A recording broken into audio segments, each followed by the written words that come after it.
আমি তৃপ্তি চলে এসেছি আজকে তোমাদের সাথে দারুণ একটি রেসিপি শেয়ার করতে।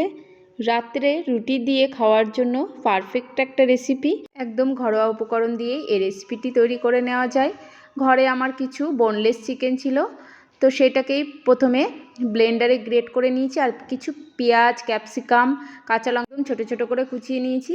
তো প্রথমে আমি একটু সর্ষের তেল কড়াইয়ে দিয়ে তেলটা গরম হয়ে গেলেই পেঁয়াজ কুচি, ক্যাপসিকাম কুচি আর কাঁচা লঙ্কা কুচি দিয়ে দেওয়ার পর একটু পেঁয়াজটা নরম হয়ে গেলেই দিয়ে দেবো সামান্য একটু আদা রসুন বাটা। আদা রসুনের কাঁচা গন্ধটা চলে গেলেই দিয়ে দেবো মাংসের কিমা। মাংসের কিমাটা দিয়ে দেওয়ার পর একটু সামান্য জল উঠে আসবে। তার মধ্যে দিয়ে দেবো কিছু শুকনো মশলা, জিরে গুঁড়ো, ধনে গুঁড়ো, লঙ্কা গুঁড়ো। মশলাটা দেওয়ার পর একটু যখন সমস্ত কিছুর সাথে মশলাটা মিশে যাবে তখন দিয়ে দেবো সামান্য একটু চিনি। একটু টেস্ট আনার জন্য আমি এখানে চিনিটা দিয়েছিলাম। তারপরে কিছু মটরশুঁটিও অ্যাড করে দিয়েছি।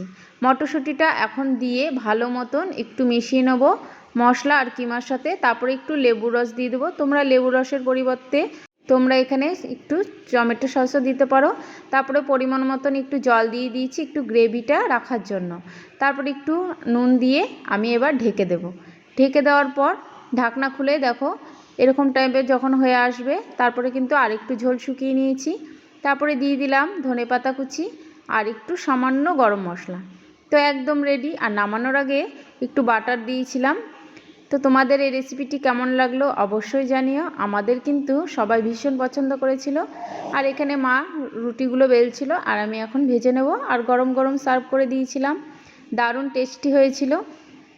তো তোমাদের কেমন লাগলো আজকের এই ভিডিওটি অবশ্যই জানিও। আর পাশে থেকো, এইভাবে অনেক অনেক ভালোবাসা দিও। তো আজকে এখানেই রাখছি, দেখা হবে অন্য কোনো ভিডিওতে। টাটা।